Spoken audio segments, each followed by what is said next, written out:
cỏ ra dao ấy trải nghiệm du lịch bằng công lông.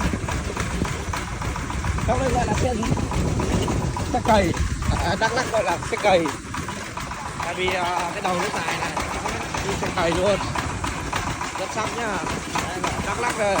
Trải nghiệm vào dãy nhá. Rồi, với dài à. Hello nè. Hello anh em. Đỏ hoàng nào.